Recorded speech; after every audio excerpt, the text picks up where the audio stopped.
You tell me, Mr. Anderson. Is it free will or destiny? Have you ever wondered how would the story unfold if Neo picked the blue pill? Could he still emerge as the prophesized one? Honestly, I don't know. Let's rewind to the pivotal moment that forever altered Neo's destiny. We will see what will happen if Neo picked the blue pill. Why, oh why didn't I take the blue pill? But before we do that, let's go through the original story quickly. Neo takes the red pill after being contacted by Trinity, thinking she's just another hacker like him. The chemistry between them was undeniable, by the way. That led to the agents interrogating him, where they inserted a tracking device. Neo thinking it's just a bad dream when he wakes up the next day. Trinity appears again, where he finds out that his nightmare was actually real. Jesus Christ, that thing's real! She takes him to Morpheus, where he makes the most important choice of his Take life. the red pill. You stay in Wonderland, and I show you how deep the rabbit hole goes. He wakes up, and for the first time he uses his real eyes, realizing that the Matrix is a virtual prison that everyone calls life, and the real world is in a post-apocalyptic era, where humans are controlled by machines and used as an energy source. The Matrix is a computer-generated dream world. And add to it, he's a sort of messiah that's supposed to save them. Neo finally accepts the harsh reality of the world and starts training by being plugged into the Matrix, revisiting the simulated reality that he used to live in. I used to eat that. He meets the Oracle, thinking that she will validate him as the chosen one. But to his surprise, she tells him that he's not. Sorry, kid. You got the gift. But it looks like you're waiting for something. And introduced to him a concept of destiny and choice. You're going to have to make a choice. And from there, the journey of Morpheus, Trinity, and Neo, alongside with all the liberated people from Zion, the last city of the humans, will embark into an adventure that will free humans from machines. The Matrix trilogy is the perfect blend of sci-fi, philosophical ideas, and action, all in a movie that is a must-watch. He's right. Matrix is mind-born. Philosophy in shiny, tight PVC. Yeah. Now, let's come back to our story. Neo choosing the blue pill triggered a series of events altering the story's course. The love story between him and Trinity might never happen. The Nebuchadnezzar will turn back to Zion, where Morpheus and his team get confronted by the elders for failing in finding the savior of humans, resulting in Morpheus losing his rank. And humanity once more drown again in the fears of losing its freedom, with the hopes of finding the one being shattered. Request a ship be dispatched to ascertain the fate of the one. I wish that were possible, Counselor, but I do not believe our defense can suffer the loss of another ship. Neo, in the other hand, comes back to his life with a heightened awareness, but no recollection of meeting Morpheus, Trinity, or the agent. Although nightmares haunted him with a vivid flashbacks of the interrogation or a near fall from buildings. But sometimes he sees Trinity's face followed by a strong feeling as if this lady exists. Deep inside he knew that the figures from his dreams are real. You ever have that feeling where you're not sure if you're awake or still dreaming? The agents kept spying on him since the interrogation, wondering how the tracking device they put disappeared, till the day Neo and Smith comes face to face. He was shocked to see a person from his nightmares. Smith didn't attack Neo because Cypher, the rat from Morpheus' team that gave intel to the agent, exposed Neo's odd choice that prevented him from joining Morpheus' team. But somehow the agents kept tracking Neo as a bait in case Morpheus reappear again. After all, Morpheus was sure that Neo was the one. Or Morpheus. Despite the team going against her, Trinity felt the work with Neo is not over yet. She kept watching him every day, while he dreams about her every night. Do their love stand a chance in this twisted version? Let's find out. What are we gonna do? And because now she's the captain of the ship, she had the authority to keep Morpheus' plan alive, sharing the same belief about Neo being the one. Since I am the ranking officer on this ship, if you don't like it, I believe you can go to hell. The Matrix is everywhere. It is all around us. Even now, in this very room. It is the world that has been pulled over your eyes to blind you from the truth. After Neo heard those magical words, the blue pill was no longer enough to hide the truth. He developed a deep philosophical reflection on reality. His heightened awareness led him to a world beyond the simulation. He became lucid. He was lost between reality and fiction. His mind started tapping into a new dimension, seeing the world's invisible layers. People around him seemed to be clones, conspiring against him, watching him. By now, Neo was not sure if he's discovering a new world or he's just losing his mind. Am I crazy? The after effect of the blue pill withdrawal and the impact of what he was experiencing affected his performance at work, so he had to quit before getting fired. The time has come to make a choice, Mr. Anderson. Either you choose to be at your desk on time from this day forth, or you choose to find yourself another job. Even in the city of machines, he became an anomaly. His body decreased in generating energy. He started having visions that he's inside a pad. He was literally about to wake up so many times, but the machines plugged him back again.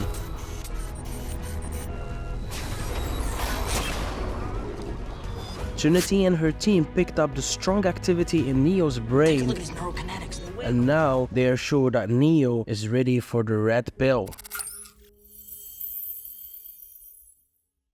Word spread in Zion about Neo's awakening, so Trinity went against the elders and recruited Morpheus back. Together they went in a mission rescuing him before he get terminated by the Matrix, and that was exactly what Smith and the agents were waiting for. Back in the simulation, Neo's spiritual awakening was against all odds, leading him to meet with non-human entities in disguise. He knew that the world is controlled by other powers and that he is getting closer to the Matrix. He even got attacked by those entities thinking they are sort of demons, yet his special powers in deflecting their attacks was inexplicable. Additionally, he encountered other entities resembling angels that helped him. Those with a demon's touch, like those part angel, living alongside us.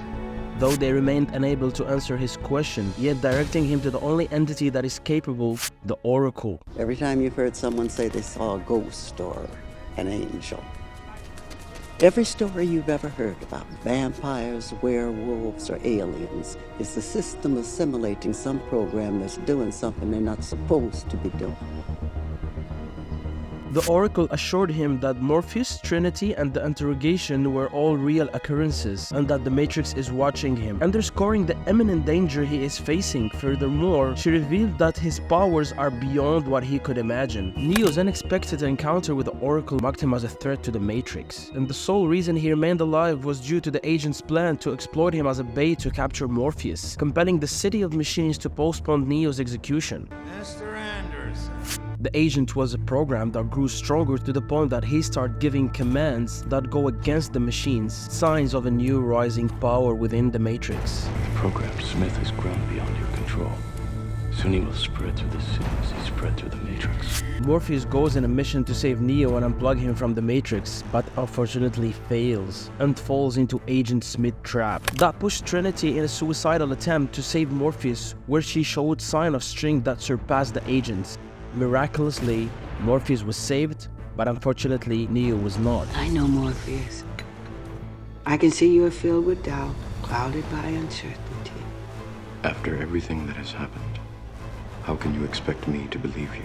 It was a second failure in bringing the savior of humans back to reality, yet he was having his own battles in the simulation, where he built bonds with programs that believed in him, and that made him dangerous to the City of Machines, pressuring Agent Smith to terminate Neo by unplugging him. Especially that Neo had an army of programs by his side, he started exhibiting signs of strength that made him supernatural. Back in the City of Machines, word of Neo spread. He was like a virus that destabilized the Machines world, where they were split into two teams, one siding with peace with Zion and the other wanting to crush humans. Your contact with the Synthetic City had a huge impact on the world. It was clear to the machines that unplugging Neo is the only option they have.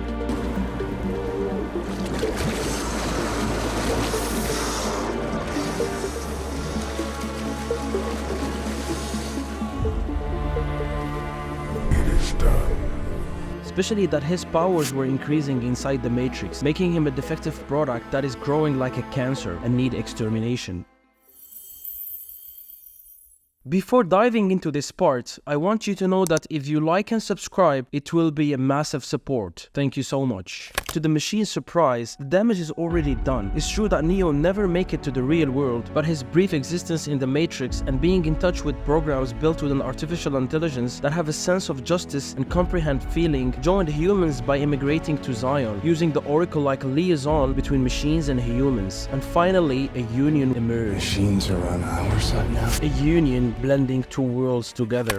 Humans represent free will, where it's believed that the person is responsible for the outcome of the choices that he or she made. The machines, on the other hand, represent the idea of destiny, where everything is coded and programmed to serve a purpose. The machine immigration was not that easy. It happened in a time where the program Smith was too strong and started emerging as a new power, greedy, aiming only to harness maximum energy by destroying the human psyche. Yet the previous architect was tilting towards the idea of peace with humans. That split created a war between machines, resulting in the immigration of the losing side that vouched for peace with humans. For the first time, we saw machines at war with one another.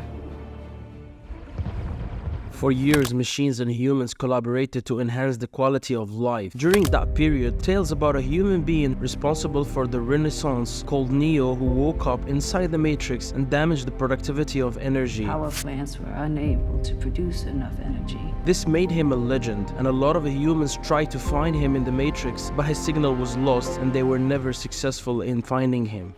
This is his apartment. You mean Thomas Anderson's? I searched everywhere. He doesn't exist. Morpheus believed in Neo's prophecy, and his influence over a lot of people freed under his orders made him declared as King of Zion, transforming it into a human military base. Humans and machines collaborated in building Io, the new city, where they find ways recreating an ecosystem similar to a healthy Earth, where you can experience a daylight, a mesmerizing sky. It's way more complex than that. It pulls water from the crust, hydrogenating the air. It balances the ECO and our SRI cycles. Plus, it is pretty to look at. Agriculture was restored by the help of artificial intelligence, where they reverse engineered the coding of plant DNA from the Matrix to the real life and brought back greenery to Io. Using digital code from the Matrix, we retro-converted into DNA sequence. With all that innovation in Io, adding Zion protection, humans were starting a new era. For years, Trinity never lost hope on Neo. She always believed that he's alive, and she was not wrong. I know it. The new powers in the City of Machines took control and reloaded a new version of the Matrix, where they restored Neo under a different life path and even changed his image. It was a reincarnation with no memory from his previous life and a different self. He stopped being Thomas a long time ago, but maybe you know him by his real name. The machines wanted to investigate and experiment with Neo's extraordinary abilities, aiming to harness their potential. I was there when you died. I said to myself, here is the anomaly of anomalies. In doing so, they took measures to hide his presence by altering his appearance, fearing that the resistance might become involved in triggering another awakening. Why the machines kept you alive and why they went to such lengths to hide you are questions we don't have answers to. Especially that the humans' union with the machines gave them an upper hand. The virtual world was much more interesting for humans now. The operator in the old days used to communicate with the plugged ones remotely. Operator? Tank. God damn, it's good to hear your voice, sir. Need an exit. Got one ready. Subway station. But now there is a broadcasting system where holograms appear within the simulation to enhance the communication. That window! Go hard! Another interesting feature, We don't have to run to phone booths anymore either. no more phones to unplug from the Matrix. Any form of reflection or mirror is enough to be the bridge between the simulation and the real world. That mirror. What? We'll never fit. You gotta fit, because I don't have another way out. The most interesting of all is the possibility to invite programs from the Matrix to the real world. The same way humans plug themselves in the simulation, some programs can appear in the real world using a very complicated technology that even gave them a shape, An exomorphic particle codex. It's pretty new. It gives programs access to this world. and allow them to host a machine and live through it like a spirit. all this progress with the humans pressured the city of machines to attack them and destroy Zion. They successfully detected the city and terminated the humans' only military base.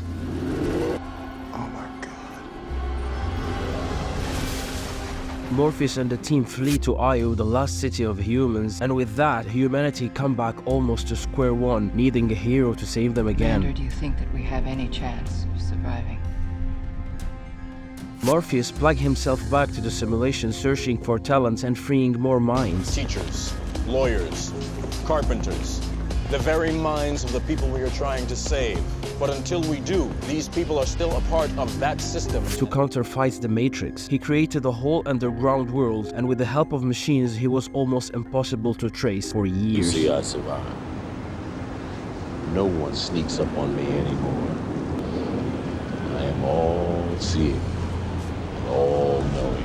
The reincarnated Neo was living a new life with a new identity. His name was Ed Alter, a creative scriptwriter and a character designer for an animation company. His life seemed to be calm from the outside, but from the inside, his mind started bringing back the old dreams: Trinity, Morpheus, the agents, demons and angels. But this time, a specific dream appeared the most. It was a tattoo of a rabbit on a woman's shoulder. Neo's creative mind made of those dreams a story, where he developed a character identical to Morpheus, a hacker called Neo that wanted to escape what he called the Matrix, and a love story between his protagonist and a character called Trinity. The story made of Ed Alter, a famous writer, Smith, the agent, and the world of machine couldn't understand the phenomenal resemblance between Ed's story and Neo's life. Rumors of the one resurfacing spread in the real world, believing that the writer must be Neo. Morpheus and his team refused to investigate the writer's identity, fearing that it's another trap by Smith and the agents.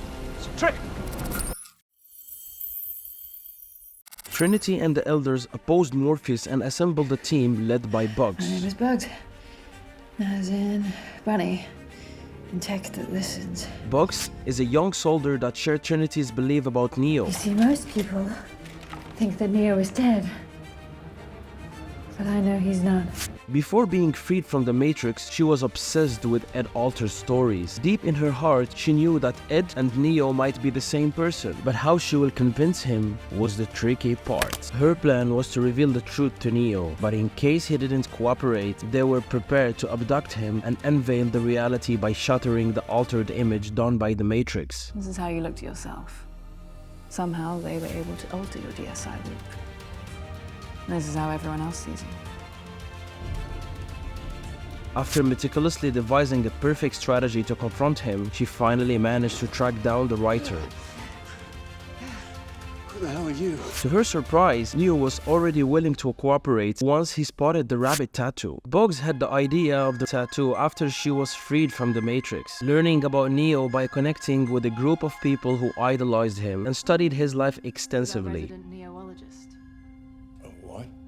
There's a lot of people out there like me who are a little bit obsessed with your life. She drew inspiration from a particular chapter of his story, where he took a leap of faith after spotting the rabbit tattoo on a woman's shoulder.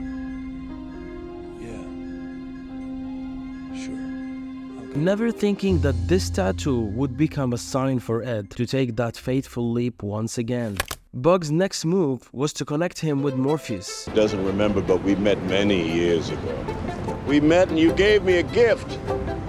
The gift that would make me a king. And Neo, hearing the truth from him, was unbelievable, yet he believed. He told him that his powers are beyond measure and he just need to free his mind. He offered him something, but this time it was not a pill. Kimber 1911, 45 ACP. When it was the right time for Neo to meet Trinity, the bots surrounded Neo, preventing him to connect with the Resistance again, pushing him to use the gun offered by Morpheus. It was unbelievable how Neo transformed. He was fast, strong, and unstoppable. His mind was decoding and maneuvering the fields, transforming into a supernatural soldier, finishing the agents one by one. Unfortunately, Morpheus' meeting with Neo came with a cost. Long live the king. He was detected and killed. The Matrix's next move was terminating Neo by unplugging him for good. But to their surprise, Bugs had a plan. Assisted by the machines, they successfully infiltrated the city and liberated Neo.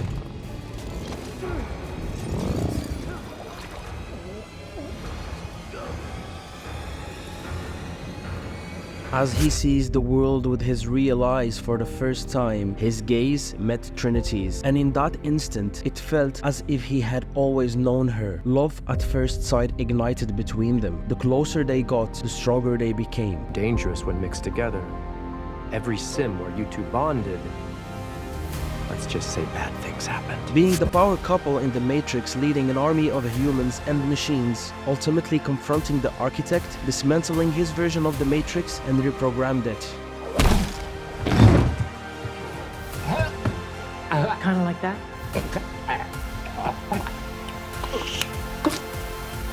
Okay. This act of rebellion saved the humanity, and Neo realized his true purpose. Don't forget to like and subscribe if you like this type of content. In both storylines, Neo faced death and resurrection, while Zion was destroyed and a new city emerged. You will know that if you watch The Matrix Resurrection, the fourth and final part of the movie series. You might be right if you tell me that Neo opting for the blue pill will prevent his role as the chosen one. I'm not the one. Potentially hindering humanity's salvation, pointing the finger at me for advocating the idea that destiny reigns over free will. However, I lean towards viewing destiny as an equation, constantly seeking balance. A harmony of mathematical precision. Our choices are variables within this equation. While they seem significant, they ultimately intertwine with destiny's constants. The problem is choice. Our actions rebound back to us, contributing to the equilibrium of this intricate equation.